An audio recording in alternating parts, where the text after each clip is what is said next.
නමස්කාර වේවා බුදුරුවනට සැමදා බුදු හිමි සරණ යමි. නමස්කාර වේවා දම්රුවනට සැමදා සදහම් සරණ යමි. නමස්කාර වේවා සංඝරුවනට සැමදා මහා සංඝ සරණ යමි.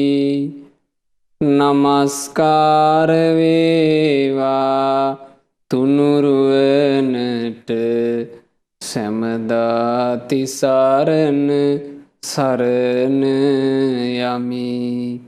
සාදු සාදු සාදු.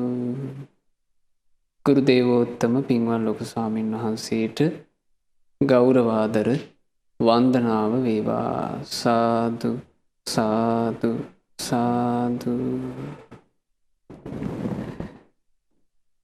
ගරුතර මහා සංඝරත්නයන් අවසරයි. සදහවත් වාසනාවන්ත පින්වතුනි, මේ මාසේ 16 වන දින ජන්මදිනයේ සමරන සමරලතා සුසන්දනී මෑණියන් ඇතුළු පවුලේ හැම දෙනාට, සහෝදර සහෝදරියන්ට නිදුක් නිරෝගී සුවය දීර්ඝායුෂ සැලසේවා කියන උතුම් ප්‍රාර්ථනාවෙන් යුක්තව පින්වත් ගිහාන් විමල් ශාන්ත මහත්මයා සහ අමිතා ප්‍රියදර්ශනී විමල් ශාන්ත මහත්මිය විසින් අද මේ තමන්ගේ ජීවිතයට බොහෝ යහපත සලසන උතුම් ධර්ම දානමය පින්කම සිද්ධ කරන්නේ. පින්වතුනි, බුදුරජාණන් වහන්සේ දේශනා කළේ ධර්ම දානය සියලු දානයන් අතර අග්‍රයි කියලා. ඒ නිසා බොහෝම සතුටු වෙන්න විමල් ශාන්ත මහත්මයා සහ අමිතා ප්‍රියදර්ශනී මහත්මිය ඒ ධර්ම දානයට දායක වෙන තමන්ගේ ජීවිතේ මෙසේ පින් කර ගැනීම කියන එක තමුන්ට බොහෝ කල් යහපත පිණිස, සැපේ පිණිස හේතු වෙන දේවල්. මොකද පින්වතුනි, මේ ජීවිතේ අවස්ථාව අහිමි වීම කියන එක, මේ ජීවිතේ අභාග්‍ය සම්පන්න වීම කියන එක සිද්ධ වෙන හැටි හරියම පුදුමාකාරයි. අපේ භාග්‍යවත් බුදුරජාණන් වහන්සේ වැඩ ඉන්න කාලේ බුදුරජාණන් වහන්සේ වැඩ ඉන්න ඉසව්වේම දැන් අද සමහර අය වෙලාවට අපිට කනගාටුවක් උපදිනවා, අනේ අපිට භාග්‍යතුන් වහන්සේ වැඩ ඉන්න කාලේ අපිට උපදින්න බැරි වුණානේ කියලා. නමුත් මේ මා කියන සිද්ධිය උනේ බුදුරජාණන් වහන්සේ වැඩ ඉන්න කාලෙම රජගහනුවර. රජගහනුවර සිටු ගෙදරක් තිබුණා, 80 කෝටියක් ධනය. ඉතින් 80 කෝටියක් ධනය කියලා කියන්නේ ඒ කාලේ ඉහළම ධනවත් මිනිස්සු. මේ ධනවත් සිටු පවුලට එකම එක පුතෙක් උපන්නා. එතකොට පින්වතුන්ලා තේරෙන විදිහට, පින්වතුන්ලාට අසූ දහම් දෙනුමින් තේරෙන විදිහට මහා සිටු පවුලක මහා ධනවතෙක් උපදින්න නම්, ඒක මහා ධනවතෙක් විදිහට උපදින්න නම් ඒකට සසරේ කරපු පිනක් ඕනේ නැද්ද? පිනක් ඕනේ. මහා ධනවත් කුලයක උපන්නා. මේ සිටු පුත්‍රයා සාමාන්‍ය අධ්‍යාපනය තුල හැදී වැඩි විවාහ වෙන වයස, විවාහ වෙන කාලේ එනකොට දෙමව්පියෝ කල්පනා කළා අපේ පුත්‍රයාට ගැළපෙන කුලයකින් හොඳ විවාහයක් කරලා දෙන්න ඕන කියලා. එතකොට මේ පුත්‍රයාට විවාහයක් කරලා දුන්නා 80 කෝටියක් ධනෙ තියෙන පවුලකින්. ඒ පවුලින් දෑවැද්ද විදිහට මේ විශාල ධනයක් ලැබුණා. දැන් මේ සිටු පුත්‍රයයි ඒ සිටු දිනියයි විවාහ වෙලා ඉතින් ඔවුන් සාමාන්‍ය විදිහට ජීවිතය ගත කරනවා. එසේ සාමාන්‍ය විදිහට ජීවිතය ගත කරනකොට ඔන්න දෙමව්පියෝ කල වයස ඇවිල්ලා දෙමව්පියෝ මැරිලා ගියා. දෙමව්පියෝ මිය ගියාට පස්සේ මේ සිටු පුත්‍රයාත් මේ සිටු දියණියත් මහා ධනයකට හිමිකාරයෝ. ධනෙ පේනවා. ධනෙන් විඳින්න තියෙන සැප පේනවා. කන්න බොන්න තියෙන කෑම ಜಾති පේනවා. නොයේ කැඳුම් විලාසිතාවෝ පේනවා. අලුත් අලුත් යාන වාහන පේනවා. මේ සිටු ජෝඩුව මෙව්වගෙන් පුළුවන් තරම් විනෝද වුණා. විනෝද වෙලා ඒ විනෝදය කොයිතරම් දුරද ගියාද කියන්නේ මේගොල්ලෝ නොකල යුතු දුරාචාරයන්ට පවා හුරු වුණා. අවසානයේ වැඩි කල යන්න කලින්ම ධනෙ නැතුව ගියා. ධනෙ නැතුව ගිහිල්ලා මේගොල්ලන්ට අවසානයේ සිටු මෙදුරු පවා උකසට තියන්න සිද්ධ වුණා. ඒකත් සින්න වෙලාම ගියා. අන්තිමේ නාකි වෙලා අවුරුදු 80 වගේ වෙනකොට මේ ජෝඩුව දැන් පාරට වැටිලා. දැන් දුගී දුප්පත් හිඟා කනවා. පොල් කඩු දෙකක් අරගෙන මේ රාජගහනුවර හිටපු සිටුතුමාත් සිටු බිසවත් පාර හිඟා කනකොට බුදුරජාණන් වහන්සේ දා පිණ්ඩපාතේ වඩිනවා. භාග්‍යවතුන් වහන්සේ මේ සිටු ජෝඩුව දැකලා මද සිනහවක් පහළ කළා. බුදුරජාණන් වහන්සේලා මද සිනහ පහළ කරනකොට ඔබ අහලා තියෙනවා භාග්‍යවතුන් වහන්සේගේ දසන් පෙනිච්ච ගමන්.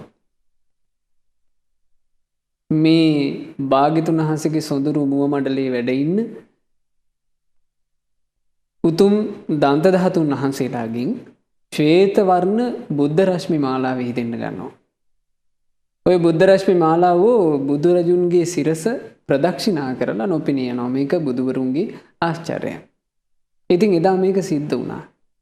බුදුරජාණන් වහන්සේගේ මේ ශීර්ෂයෙන් ශ්වේත ඝන බුද්ධ රශ්මි මාලා විහිදිලා ඒ බුද්ධ රශ්මි මාලා බුදුරජුන්ගේ උතුම් සිරස තුන් වතාවක් ප්‍රදක්ෂිනා කරලා නොපෙනී යනවා. ආනන්ද ස්වාමීන් වහන්සේ දැක්කා.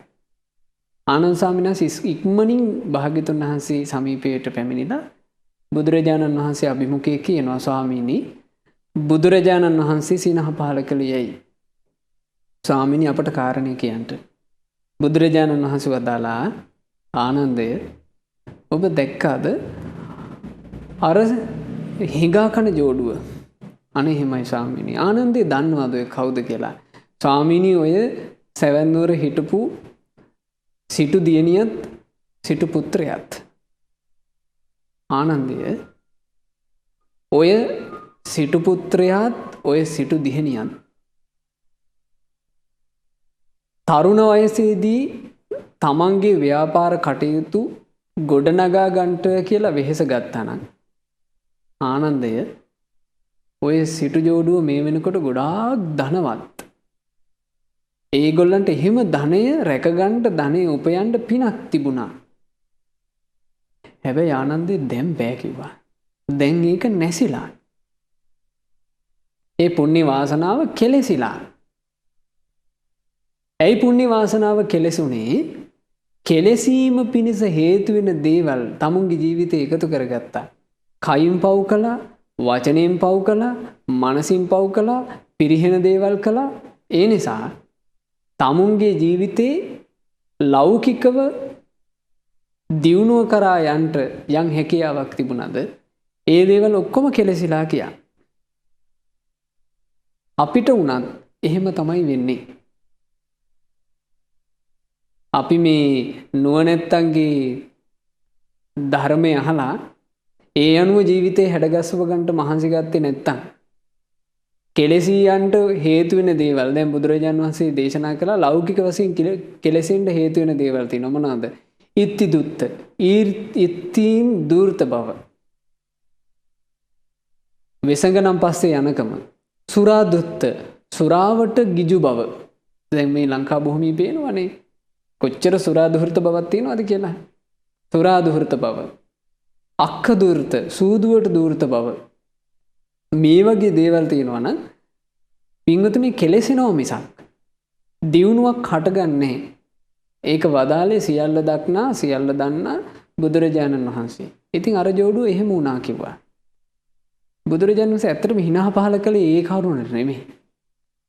සංවේගයෙන් භාග්‍යතුන් වහන්සේ වදාලා ආනන්දය ඔය සිටු යුවලට තරුණ කාලයේ ධර්මයේ හැසිරෙන්න ඕනා කියලා හිතක් උපන්නා නම් කල්යාණ මිත්‍රයෙකුගේ ආශ්‍රයෙන් ධර්මයේ හැසිරෙන්න වෙහෙසක් ගත්තා නම් ආනන්දේ ඔය දෙන්නම මාර්ගඵල ලබනවා කිව්වා. හැබැයි ආනන්දය දැන් ඒකටත් අවකාශ නැහැ. එතකොට ලෝකෝත්තර වශයෙන් දියුණු වෙන්න පිනක් තිබුණා. හැබැයි කෙලෙසී යාමට අයිති දේවල් කරපු නිසා ඒ ඔක්කොම ටික වෙනසිලා ගියා. පුණ්‍ය වාසනාවට අදාළ දේවල් දියුණු කරගත්තේ නැති නිසා ආය අලුතෙන් පින් වැඩුණේ නැහැ. ඒ නිසා පින්වතුනි අපි කාලයක් තිස්සේ මේ නෙත්තිප්ප කරන පොත් වහන්සේ ඇසුරු කරගෙන ඔබට මේ ධර්මයේ ඉගෙන ගත යුතු ආකාරය, ධර්මයේ විමසිය යුතු ආකාරය, ධර්මයේ ගලපා ගත යුතු ආකාරය කියා දෙන්න මහන්සි ගන්නවා.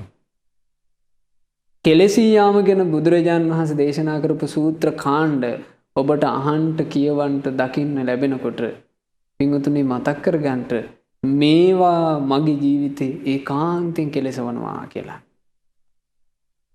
පුණ්‍ය වාසනාව ගැන බුදුරජාණන් වහන්සේ දේශනා කරනකොට සුගති උපත ගැන, දාන සීල භාවනාවල අනුහස් ගැන මේවා දේශනා කරනකොට ප්‍රීති සිතක්, සතුටු සිතක් ඇති කරගන්න ඒ තුලින්මයි අපට දියුණුව කරා යන්න තියෙන, වෙන පිළිවෙලක් නැහැ. බුදුරජාණන් වහන්සේ වදාලා දැන් බලන්න ආනන්දය වතුර සිඳී ගියපු මේ දොලක් ගාව ඉන්න, සිඳීගෙන යන දොලක් ගාව ඉන්න මේ මාළු නැති මඩවලක් ගාව ඔහේ බලාගෙන ඉන්න නාකි කොක්කු වගේ දැන් සිඳී ගිය පින් ඇතුව මොවුන් ඉන්න හැටි බලන්න කියලා. ඉතින් අපේ ජීවිතවලටත් සිද්ධ වෙන්නේ මේ ධර්මයක් ලද මොහොතේ අපි මහන්සි වුණේ නැත්තම් කාරණා දෙකකට. එකක් තමයි ජීවිතේ හොඳට පින් කරගන්න මහන්සි වුණේ නැත්තම්. ඊළඟට මේ ධර්ම මාර්ගයේ හැසිරෙන්න මහන්සි ගත්තේ නැත්තම්. මේ දෙකම කරන්න ඕන. මේ දෙකම කරන්න මහන්සි ගත්තේ නැත්තම් අපේ ජීවිතේ පරිහානිය කරා යන එක අපට නවත්තන්න පුළුවන් එක නෙවෙයි. බුදුරජාණන් වහන්සේ දේශනා කළා මේ පිනක තියෙන වටිනාකම මෙන්න මේ විදිහට. පින් කිරීමේ වටිනාකම පින්වතුල්ලා මේ දහම අසා මෙසේ තේරුම් ගනිත්වා. බලන්න මේ ධර්මයේ තියෙන්නේ නෙත්තිප්ප කරන පොත් වහන්සේ ළඟ තියෙන පින්වතුන් පෙරලා ගන්න 109 වෙනි පිටුවට දානය ගැන භාග්‍යතුන් වහන්සේ වර්ණනා කරපු කාරණාව වෙන මෙහෙම විස්තර වෙනවා. දානමය පුණ්‍ය ක්‍රියාව අනුන්ගෙන් ධර්මයේ ඇසීමටත් සුතමේ ප්‍රඥාවටත් කාටත් පොදු ආසන්න කාරණයයි. යමෙක් දම්පැන් පූජා කිරීම කියලා කියන්නේ දානමය පුණ්‍ය ක්‍රියාව කියලා කියන්නේ දන් දීම කියලා කියන්නේ කාරණා දෙකකට කාටත් පොදු ආසන්න කරුණ. මොනවද මේ කරුණු දෙක? ධර්මයේ ඇසීම කියන කාරණාවට මුල් වෙන්නේ දානමය පුණ්‍ය ක්‍රියාව. සත්පුරුෂයෙකුගේ ඇසුරින් ධර්මය අහනවා කියන කරුණට හේතු වෙන්නේ මොකද්ද? දානය දීම. එහෙනම් දම් පූජා කරනවා කියන එක අපට කොච්චර උපකාර සහිතද? ඊළඟට දාණයෙන් ඒක විතරක් නෙමෙයි ලැබෙන්නේ. සුතමේ ප්‍රඥාව. ධර්මයේ ඇසීමත් සුතමේ ප්‍රඥාවත් කියලා කියන්නේ දානමය පුණ්‍ය ක්‍රියාවෙන් ලැබෙන එකක්. ඒක කාටත් පොදු ආසන්න කාරණාව කියනවා. එතකොට මේ බුදුරජාණන් වහන්සේ ඇයි භාග්‍යතුන් වහන්සේ අපට අනුශාසනා කළේ මේ දම් පූජා කිරීම කියන එක සිද්ධ කරන්නට කියලා? මේ අනුහස් තථාගතයන් වහන්සේ දකින නිසා. ඔබ දම්පැන් පූජා කරනකොට ඔබ මෙච්චර අර්ථයක් දන්නේ නැහැ.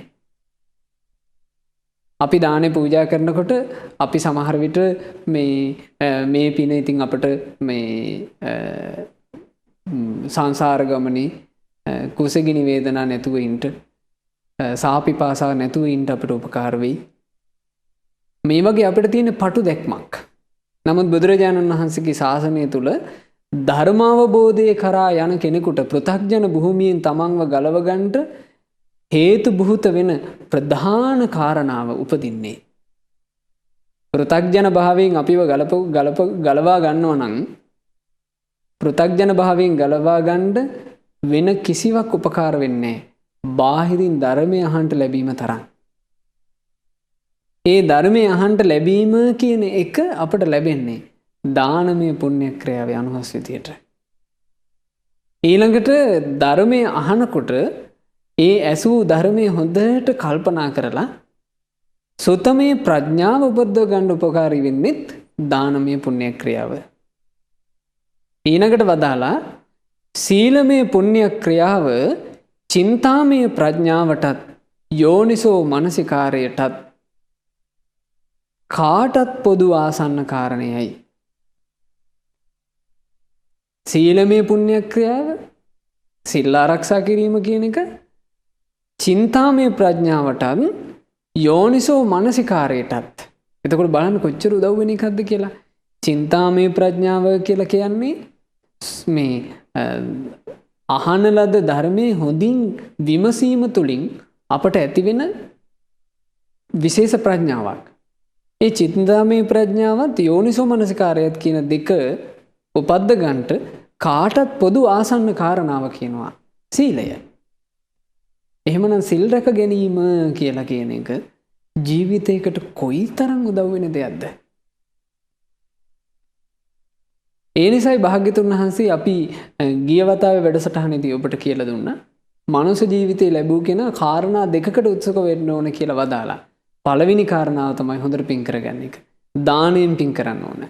සීලයෙන් පින් කරන්න ඕන. භාවනාමය පුණ්‍ය ක්‍රියාව භාවනාමය පුණ්‍ය ක්‍රියාව භාවනාමය ප්‍රඥාවටත් සම්මා දිට්ඨියටත් කාටත් පොදු ආසන්න කාරණයයි.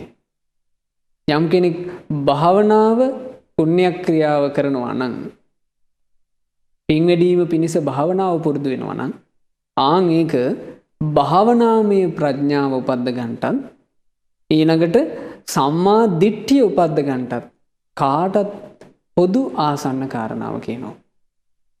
එතකොට බලන්න සංසාර ගමනක යන අපට ඒ සසර ගමනින් නිදහස් වෙන වැඩවිලිවෙල පැත්තට නැමෙන්ට කොයිතරම්නම් උපකාරී වෙනවද මේ බුදුරජාණන් වහන්සේ නමකගේ ශාසනයේ භාග්‍යතුන් වහන්සේගේ අනුශාසනාව ලෙස පෙන්වලා දෙන උතුම් දාන සීල භාවනා කියන පුණ්‍ය ප්‍රතිපදාව.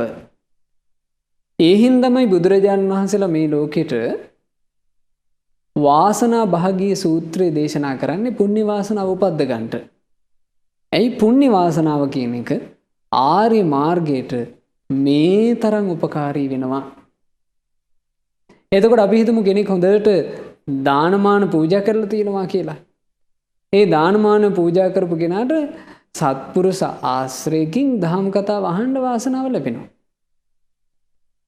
ඒ දහම් කතාව අහනකොට ඔහු හොඳට සිල්පද ආරක්ෂා කරලා පින් කරගෙන තියෙන කෙනෙක් නම් ඔහු ගාව තියෙනවා අහන දහම් කතාව තේරුම් ගන්න ඕන කරන තමන් තුළ තිබිය යුතු ගුණය යෝනිසෝ මනසිකාරය.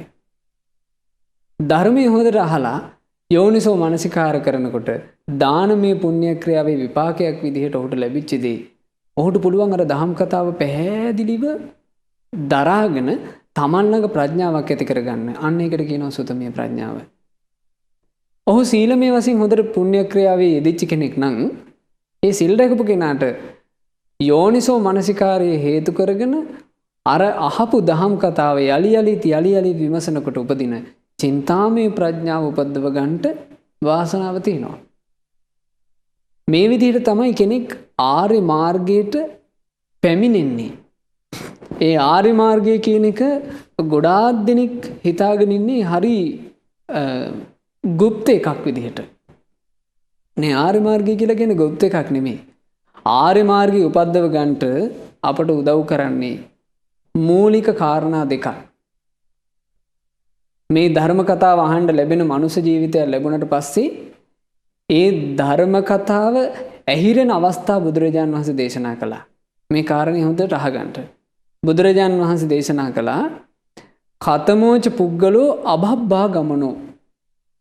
මහණෙනි මේ ධර්මාවබෝධ කරන අවස්ථාව අහිමි වෙන අභබ්බ පුද්ගලයෝ අභව්‍ය අය. එබඳු අය කියලා කියන්නේ කවුද? යේතේ පුද්ගලා කම්මා වරණේන සමන්නාගතා. යම්කිසි පුද්ගලයෙක් ඉන්නවා මිනිසෙක් විදිහට උපත ලැබලා දහම් කතාවත් අහන්න ලැබෙනවා. ඒ දහම් කතාව අහන්න ලැබෙද්දී උනන් ඔහුව කර්මයෙන් ආවරණය කරලා නම් තියෙන්නේ. ඒ කර්මයෙන් ආවරණය වෙච්ච කෙනාට කර්මයේ තුලින් ආවරණය වෙලා තියෙන නිසා ධර්ම අවබෝධය කරා යන්න බෑ කියනවා. දැන් අපි ගත්තොත් අජාසත් මේ රජුරුව අජාසත් කුමාරයා පීතෘ ඝාතන කර්මය කළා. ඒ පීතෘ ඝාතන කර්මය කරාට පස්සේ ඒ අයට අපි කියනවා නියත පුද්ගලයෝ කියලා. නියතයි. ඒ අයගේ ගතිය නියත වෙනවා. ඔය නියත පුද්ගලයෝ ගැන විස්තරයක් තියෙනවා පින්වතුනි. නියතයි කියනවා පංච පුද්ගලා ආනන්තරිකා. මේ ආනන්තරීය පාප කර්ම කරපු අය නියතයි. ඒ කිව්වේ පියා මරණ අය නියත උපතක් තියෙනවා. ඒකාන්ත වශයෙන් කල්පයේ දුගතිය. මව් මරණ අය ඒකාන්තයෙන් නියත උපතක් තියෙනවා. කල්පයේ දුගතිය. ඊළඟට සංඝ බෙහෙදේ කරන කෙනා බුදුරජාණන් වහන්සේගේ ලේසෙලවීම කරන කෙනා රහතන් වහන්සේලා ඝාතනය කිරීම කරන කෙනා. මෙන්න මේ කෙනාට නියත උපතක් තියෙනවා. මේ නියත උපත තමයි ඒකාන්ත වශයෙන් කල්පයක් නිරේ. ඊළඟට මිත්‍යා දෘෂ්ටිකයාගේ උපතත් නියතයි කියනවා. මිත්‍යා දෘෂ්ටිකයාට තියෙන්නේ නියත උපත් දෙකක්. එක්කෝ තිරිසන් ලෝකේ, එක්කෝ නිරේ. මේ මිත්‍යා දෘෂ්ටිකයා නියත උපතක් ඇතුව ඉන්නේ. අට්ඨච ආර්ය පුද්ගලා නියතා. ආර්ය පුද්ගලයෝ 8 දෙනාත් නියතයි. ආර්ය පුද්ගල කියලා කිව්වේ කවුද? ආර්ය පුද්ගල අපි කියන්නේ මේ බුදුරජාණන් වහන්සේගේ ශාසනය තුල අපි වන්දනා කරනකොට කියන්නේ බුදුරජාණන් වහන්සේගේ ශ්‍රාවක සංඝයා සෝවාන්, සකදාගාමි, අනාගාමි, අරහත් කියන ඵල වශයෙන් ගත්තොත් 4 නමයි. ඊළඟට සෝවාන් මාර්ගයේ හික්මෙන, සකදාගාමි මාර්ගයේ හික්මෙන, අනාගාමි මාර්ගයේ හික්මෙන, අරහත් මාර්ගයේ හික්මෙන වශයෙන් තව 4යි. එතකොට ඔක්කොම 8 දෙනෙක් ඉන්නවා. මේ 8 නමගේම ගතිය නියතයි. ඒ ගතිය නියතයි කියන කාරණා අපි ඉස්සරහට ඔබට තෝරලා දෙන්න කොහොමද නියත වෙන්නේ කියලා. එතකොට බුදුරජාණන් වහන්සේ දේශනා කළා යම් කෙනෙක් කර්මයෙන් ආවරණය වෙලා නම් ඉන්නේ ඔහුට ධර්ම අවබෝධ කරගන්න අවකාශ වැහිලා යනවා. දේවක තියෙනවා සාමාන්‍ය ඵල සූත්‍රයේ අජාසත් රජුරුව බුදුරජාණන් වහන්සේගෙන් දහම් කතාව අහනවා දීර්ඝ දේශනාවක්. ඒ දේශනාව අහලා රජුරුව නැගිටලා යනකොට බුදුරජාණන් වහන්සේ භික්ෂුන්ට කියනවා මහණෙනි හරි ඥානවන්තයයි මේ අජාසත්. නමුත් ඔහුට ධර්ම අවබෝධ කරගන්න අවකාශ නැහැ කියනවා. හේතුව වූ පිතෘ ඝාතක කර්මේ කරපු නිසා. බලන්න කර්මෙන් ආවරණය වෙනවා. කෙලෙසාවරණේන සමන්නාගතා.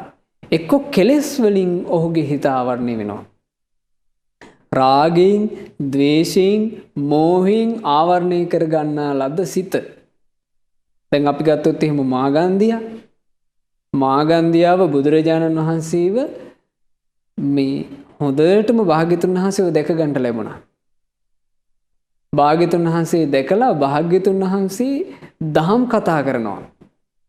ඒ දහම් කතාව කරනකොට මාගන්ධියාවගේ මෑණියනුත් පියාණනුත් ඒ දහම් කතාවට සවන් දෙනවා. මාගන්ධියාත් සවන් දෙනවා. මෑණියන් පියාණන් දෙන්නා දහම් කතාව අහලා ඉවර වෙනකොට අනාගාමී ඵලය සාක්ෂාත් කළා. මාගන්ධියා කෙලෙස් වලින් වැහිච්ච හිතකින් හිටියා. භාග්‍යතුන් වහන්සේ ගැන දේශයෙන් මොකද බුදුරජාණන් වහන්සේ වචනයක් කිව්වනේ මාගන්ධියාව කියන්නේ හරි ලස්සනයි ලස්සනින් මත් වෙලා හිටියේ. බුදුරජාණන් වහන්සේ ළඟට මේ මාගන්ධිය බ්‍රාහ්මණතුමා මේ තමන්ගේ දියණියව ගෙන්නලා කියනවා මේ ශ්‍රමණයන් වහන්සේ මගේ දියණි හරි ලස්සනයි. රන්වන් පාට සිරුරක් තියෙන්නේ මේට.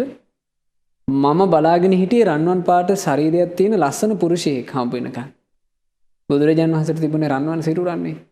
මාගන්ධිය බමුණ කියනවා මේ ශ්‍රමණයන් වහන්සේ ඔබ වහන්සේ හරි ලස්සනයි මනස්කාන්තයි.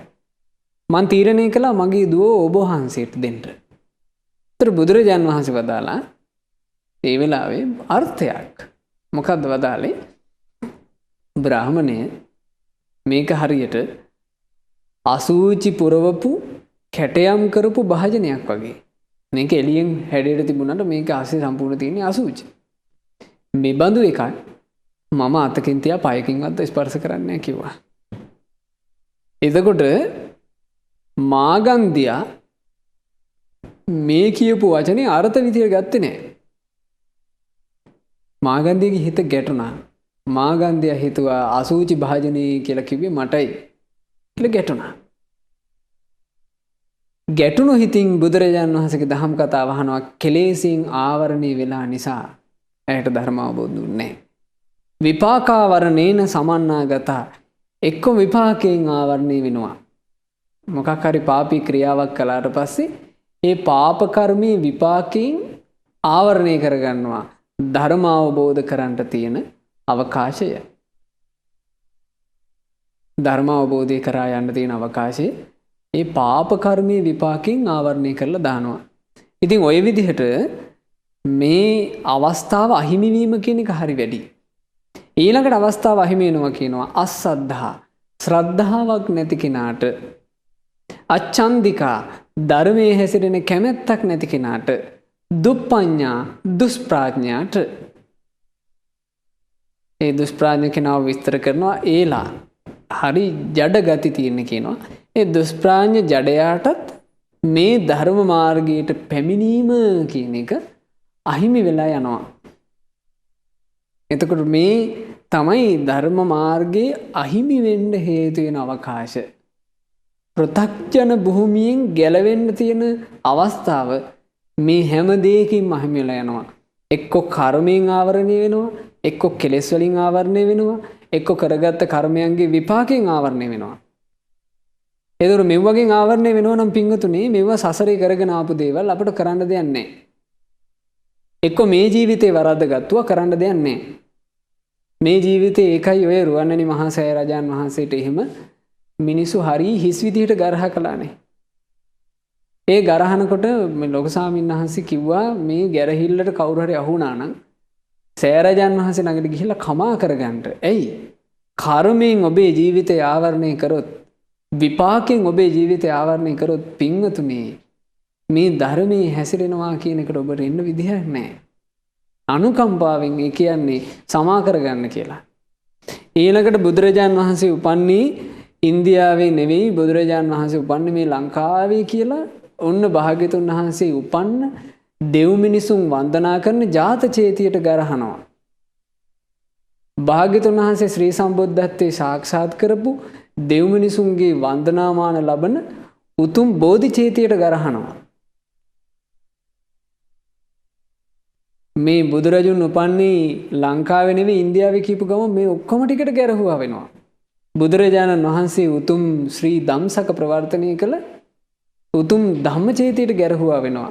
භාග්‍යතුන් වහන්සේ පුරා 45 වසරක් ධර්ම දේශනා කරලා අනුපාදිශේෂ පරිනිර්වාණ ධාතුවෙන් පිරිනිවී සැනසුන ඒ දඹදිව පිහිටි උතුම් නිබ්බාන චේතිය දෙව් මිනිසුන් නිති හඬ සංවේගයෙන් වන්දනා කරන ඒ නිබ්බාන චේතියට ගාරහ කළා වෙනවා. එතකොට වෙන්නේ ආර්ය උපවාදේ. ආර්ය උපවාදේ කියලා කියන්නේ දැඩි කර්මයක්. ආර්ය උපවාදේ විපාකේ ඊටාම දැඩි. ඒ නිසා ඒ කර්මයෙන් ආවරණය කරගත්තොත්, ඒ විපාකයෙන් ආවරණය කරගත්තොත් ධර්ම අවබෝධ කරන්න තියෙන අවකාශ අහිමි වෙලා යනවා.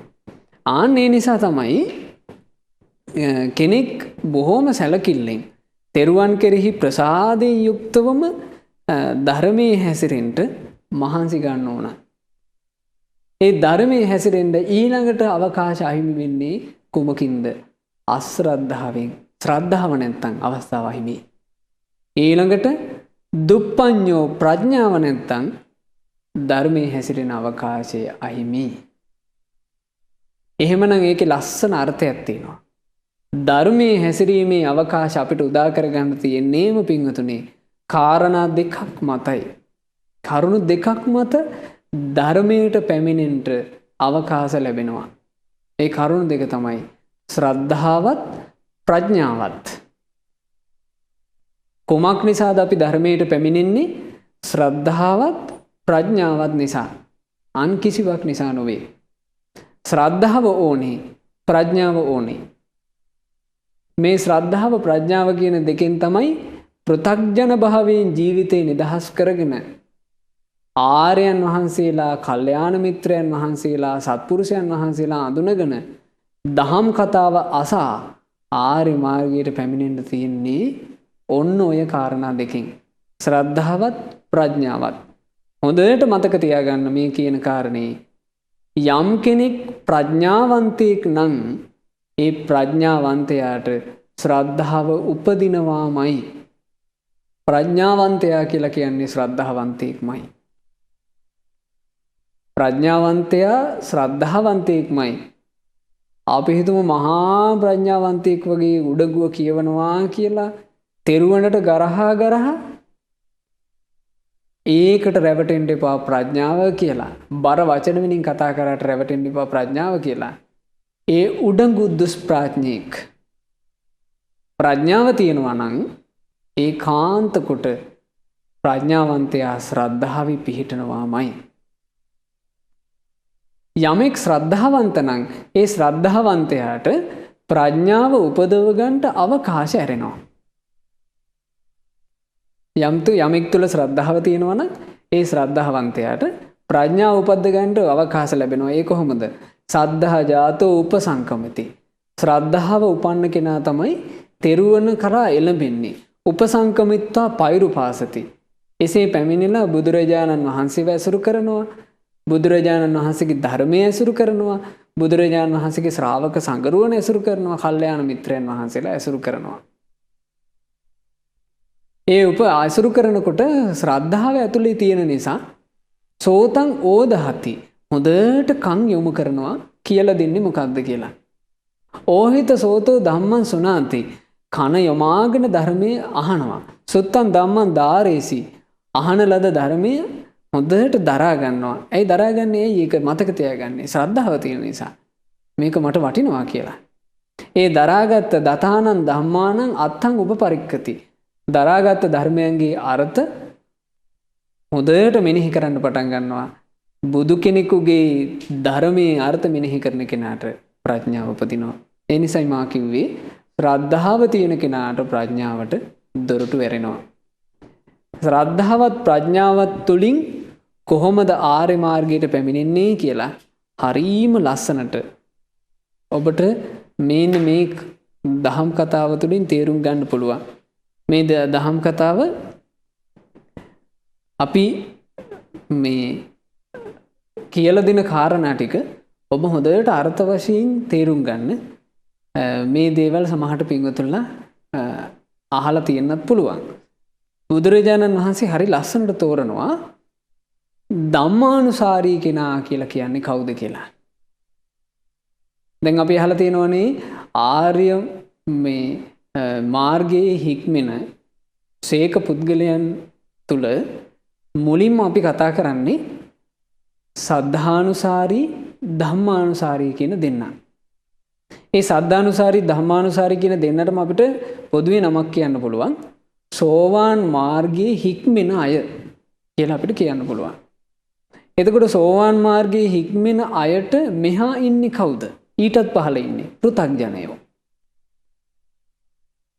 යම් කෙනෙක් සේක කියලා කියන්න පුළුවන් නම් ඒ සේක ශ්‍රාවකයන්ගේ මුලම ඉන්නේ සද්ධානුසාරී ධම්මානුසාරී අය. බුදුරජාණන් තෝරනවා ධම්මානුසාරී කෙනා කියලා කියන්නේ කවුද?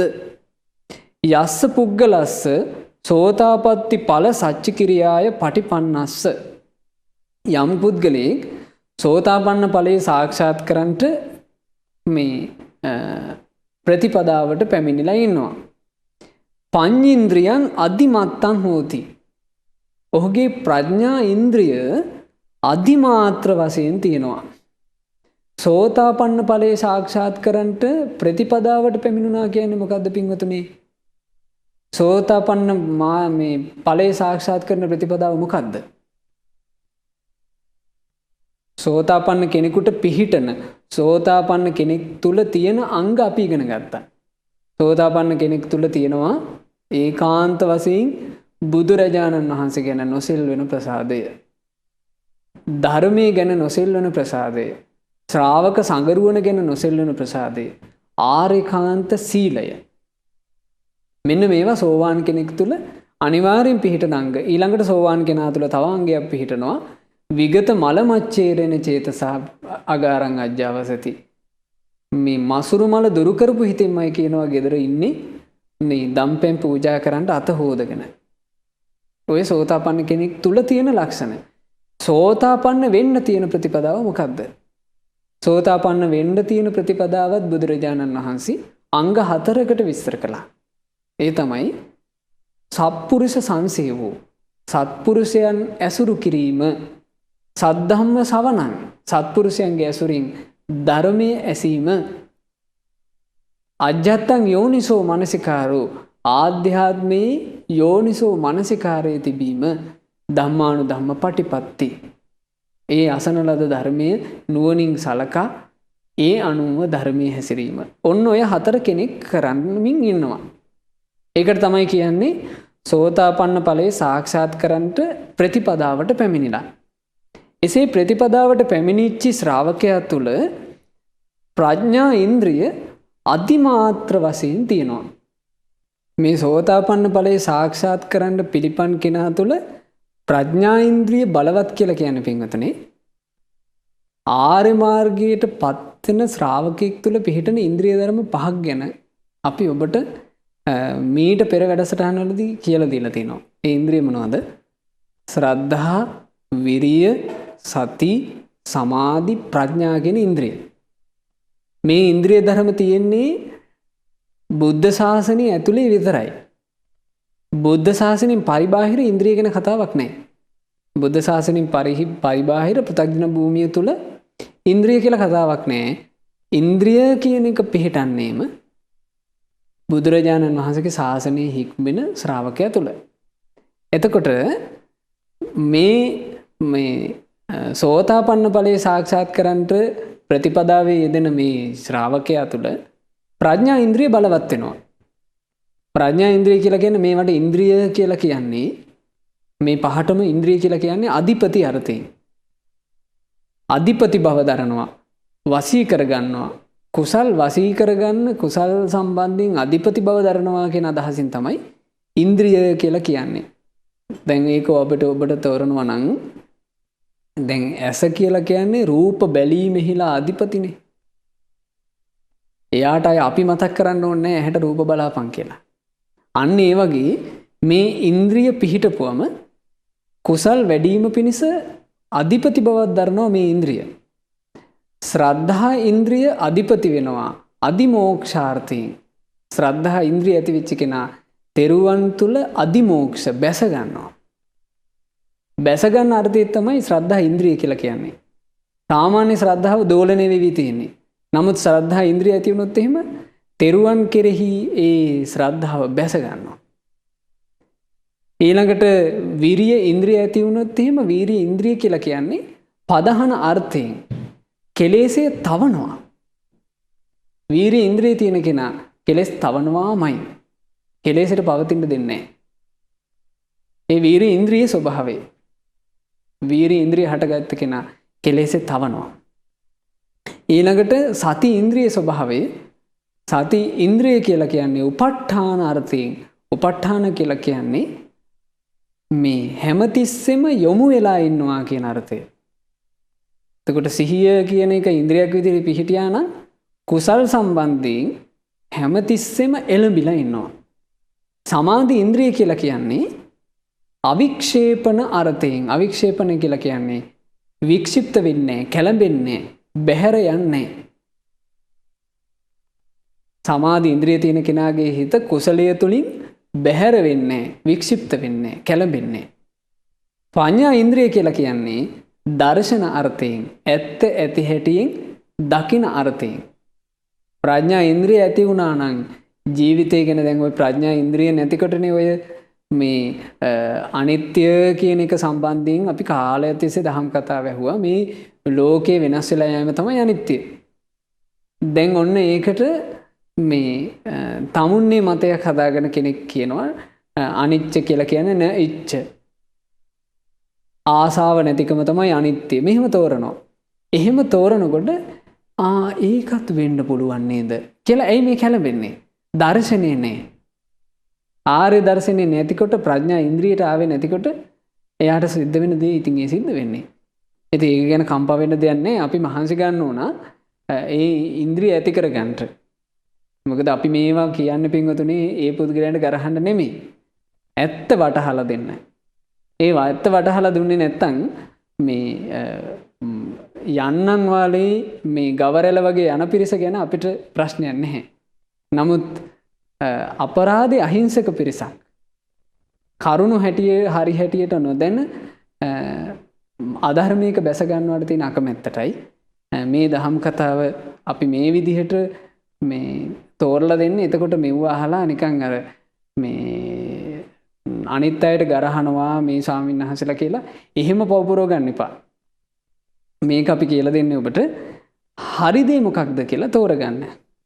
එතකොට මේ ආර්ය මාර්ගයේ ගමන් කරන මේ සෝතාපන්න ඵලයේ සාක්ෂාත් කරන්න ඔන්න සත්පුරුෂය ඇසුරු කරමින් සද්ධර්මය අහමින් යෝනිසෝ මනසිකාරයේ යෙදෙමින් ධම්මානුධම්ම ප්‍රතිපදාවේ කෙනෙක් හැසිරෙනවා.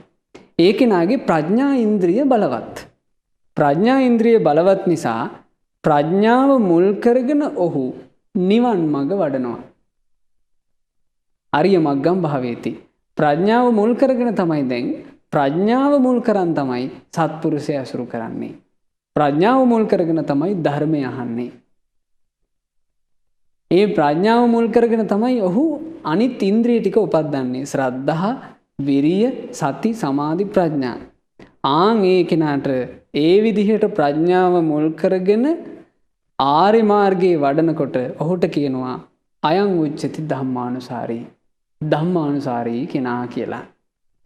සෝතාපට්ටි ඵල සච්චිකිරියාය පටිපන්නෝ පුද්ගලෝ ධම්මානුසාරී. ඒ විදිහට ප්‍රඥාව මුල් කරගෙන සෝතාපන්න ඵලයේ සාක්ෂාත් කරන්න ප්‍රතිපදාවේ යෙදෙන කෙනාට කියනවා ධම්මානුසාරී. ඵලේ ඨිතෝ දිට්ඨප්පත්තෝ. සෝතාපන්න ඵලයේ සාක්ෂාත් කරනකොට අපි මේ සෝතාපන්න ශ්‍රාවකයාට තව නමක් කියනවා දිට්ඨප්පත්ත කෙනා.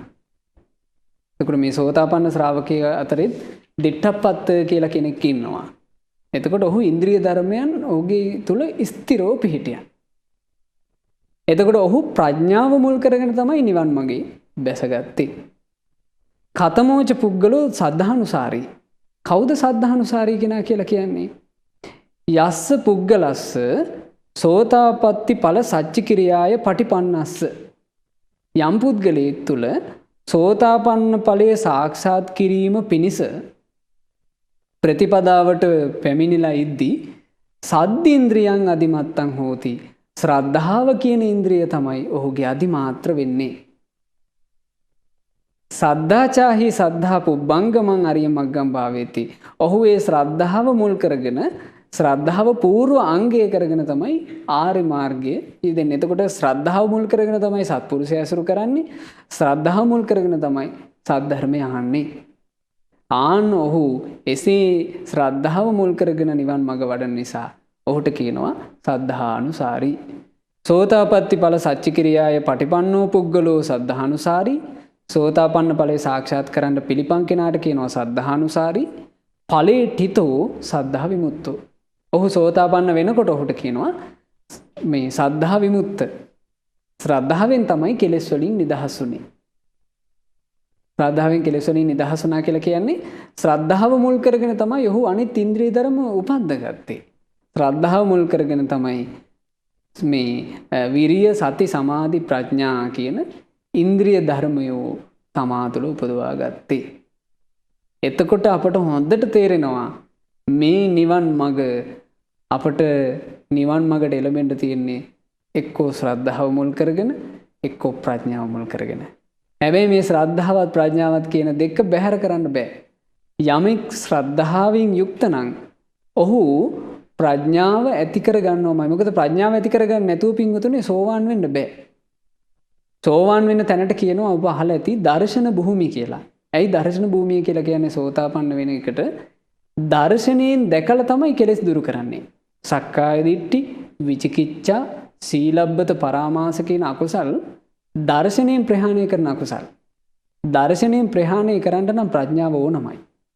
සද්ධානුසාරී කෙනා කරන්නේ ශ්‍රද්ධාවෙන් ධර්මය අහලා ඒ ධර්මයේ හැසිරෙලා දර්ශනයෙන් ප්‍රහාණය කළ යුතු අකුසල් ප්‍රහාණය කරන්නට තරම් ප්‍රඥාව ඇති කර ගන්නවා. ආන් එතකොට සෝවාන් වෙනවා. ධම්මානුසාරී කෙනා කරන්නේ මොකද්ද? ඔහුට ප්‍රඥාවෙන් දැක ගන්න ලැබෙනවා දර්ශනයෙන් ප්‍රහාණය කළ යුතු අකුසල්. හැබැයි ඔහු හැබෑම ප්‍රඥාවන්තයෙක් නිසා දර්ශනයෙන් ප්‍රහාණය කළ යුතු අකුසල් ගැන මනාකොට දේශනා කරපු ශාස්ත්‍රීය සම්පත්තිය ගැන, ධර්මයේ ගැන, සංගරුවන ගැන ඔහු ඒකාන්ත වශයෙන් ශ්‍රද්ධාව ඇති කර ගන්නවා. එතකොට ප්‍රඥාවන්තයින් නම් එයා ඒකාන්ත කොට ශ්‍රද්ධාවන්තයෙක්. ඉතින් ඕන්න ඔය විදිහට තමයි පින්වතුනි නිවන් මගට පෘථග්ජන භූමියෙන් ගැලවිලා නිවන් මගට අපි එන්නේ. නිවන් මගට අපි ආවා නම් අපේ ගාව තියෙනවා අර ඉන්ද්‍රිය ධර්ම පහ. සද්ධා, විරිය, සති, සමාධි, ප්‍රඥා. මේ ඉන්ද්‍රිය ධර්ම දියුණු කරන එක තමයි නිවන් මගේ හැසිරෙනවා කියලා කරන්නේ. බලන්න ඒක ගැන හරි ලස්සනට තියෙනවා. නිවන් මඟ දියුණු කරන කෙනා මේ ඉන්ද්‍රිය ධර්ම වඩාගෙන යනකොට ඔන්න දැන් සෝවාන් වුණා. සෝවාන් වෙච්ච කෙනාට ඒ ඉන්ද්‍රිය ධර්මයන් වල ස්වභාවය අනුව ගති තුනක් ලැබෙනවා කියනවා. පළවෙනි එක තමයි සත්තක්ඛත්තු පරම.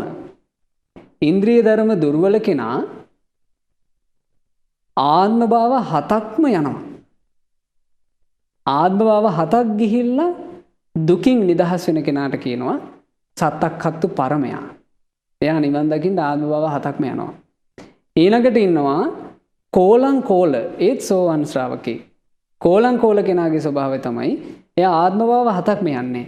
එයාගේ ඉන්ද්‍රිය ධර්ම බලවත් නිසා ආත්ම භාව 2ක් 3ක් ගිහිල්ලා එයා මේ ජීවිතේ එයා ධර්ම අවබෝධ කරනවා.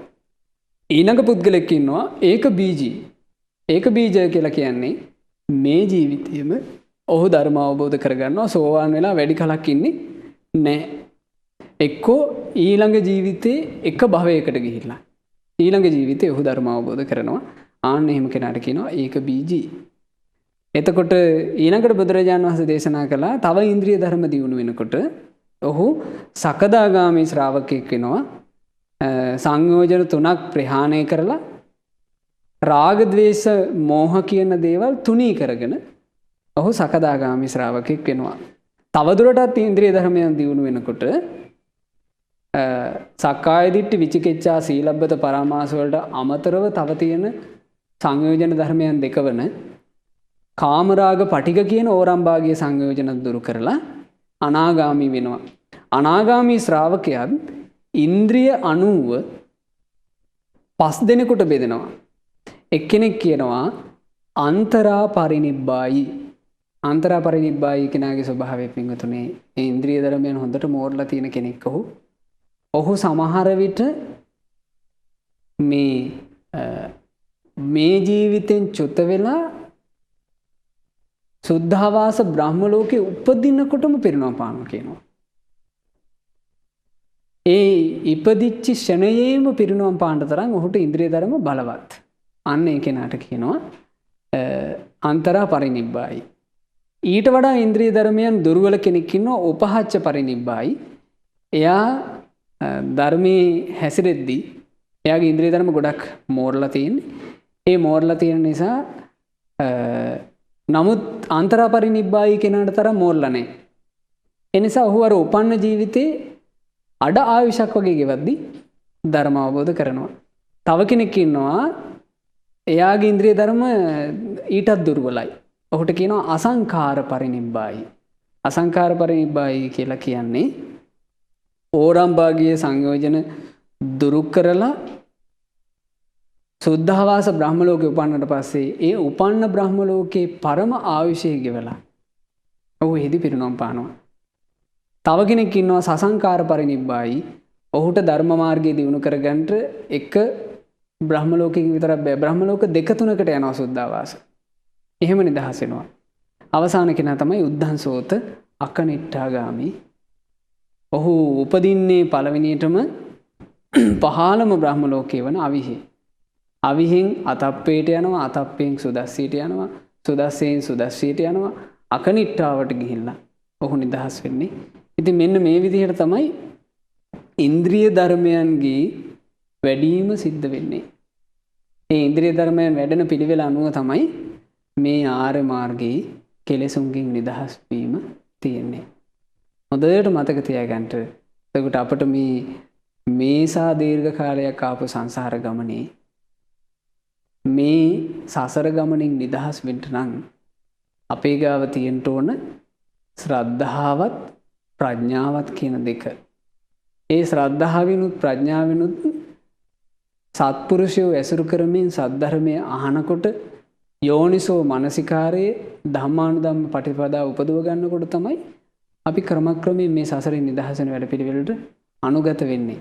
ඒ නිසා දුර්ලභ මනුස්ස ජීවිතයක් ලැබුව අය විදිහට ඒ දුර්ලභ මනුස්ස ජීවිතය ලබා බුදුරජාණන් වහන්සේගේ අනුශාසනාව සිහි කරමින් මේ ලද මොහොතේ තෙරුවන් මුල් කරගෙන හොඳට පින් කරගන්න. ඒ වගේම සද්ධර්මය හමින් ශ්‍රද්ධාවත් ප්‍රඥාවත් ඇති කරගන්නට මහන්සි වෙන්න. අපිට මේ ගෞතම සාසනයේ චතුරාර්ය සත්‍ය අවබෝධයෙන් අපේ ජීවිත සැපවත් කරගන්නට වාසනාව ලැබෙත්වා. සාදු සාදු සාදු. මෙවැනි වටිනා ධර්ම දේශනා නැරඹීමට ශ්‍රද්ධා YouTube චැනලය සබස්ක්‍රයිබ් කර සීනුව ලකුණ ඔබන්න.